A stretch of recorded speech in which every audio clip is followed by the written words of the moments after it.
Hello, everyone. Welcome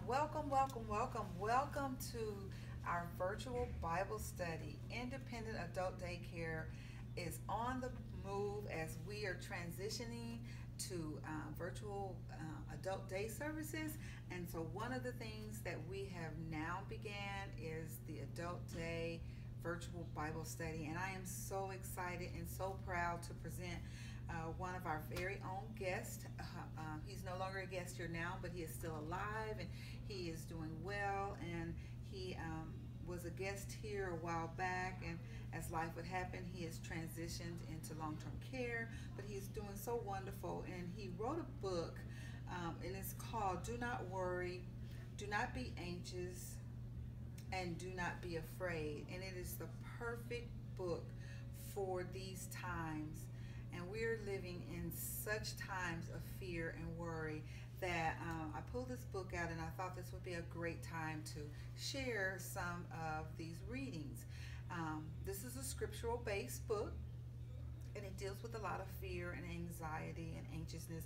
And it talks about, throughout the Bible, the many times that God has told us in His Word not to fear, not to be afraid, for He is with us. And so I'm just going to jump right in and share some of the scriptures that Dr. Thomas has shared with us through the Word of God, how he has encouraged us not to be afraid.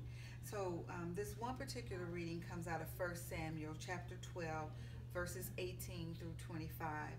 And it reads on this wise. He says, Samuel then called to the Lord, and the Lord sent thunder and rain that day. As a result, all the people dreaded the Lord and Samuel.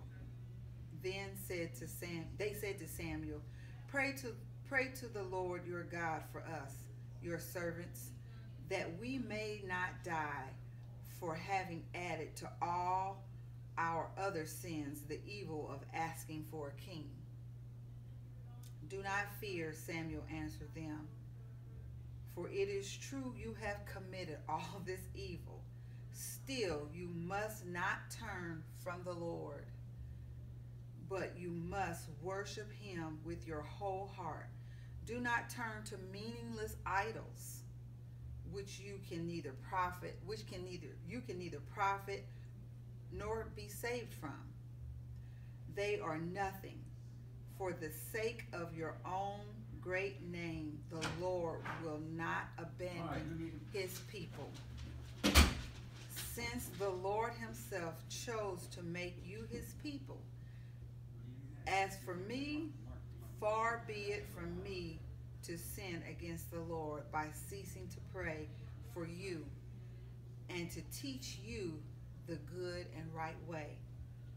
But you must fear the Lord and worship Him faithfully with your whole heart, and keep in mind the great things He has done among you. If instead you continue to do evil, but you and your king shall perish. And that reading came from 1 Samuel 12, chapter 12, verses 18 through 25. So as we look at what's going on in light of the world today, the coronavirus and all of the scary things that are being said about where the virus has come from. I've heard theologians and Christians and non-believers and believers, every one of us has our beliefs and where the virus has come from. Some say God has sent the virus to punish the heathens, and some say God has sent the virus to chastise the church for not praying, and some has said God is raining down wrath on the Republicans or the Democrats. So my belief doesn't have to do anything with a political party or the Bible or God punishing His people. But that's either here nor there. It's here, and we have to have faith and believe that God will get us through it.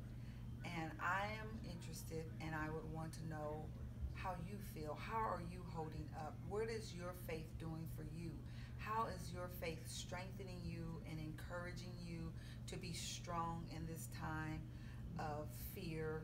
How is your faith increasing you, or encouraging you to stand up against this giant of coronavirus, this sickening time, the time when maybe jobs are being threatened to be lost, or loved ones are sick. Um, so there's something to think about. Are we being anxious and worrying, or are we putting our faith in God and or in a higher power? Or are we trusting and believing in what the scientists are saying? Are we trusting and believing in what the politicians are saying? Or are we trusting and believing what our fears are telling us? Something to think about. Do not worry, do not be anxious, and do not be afraid.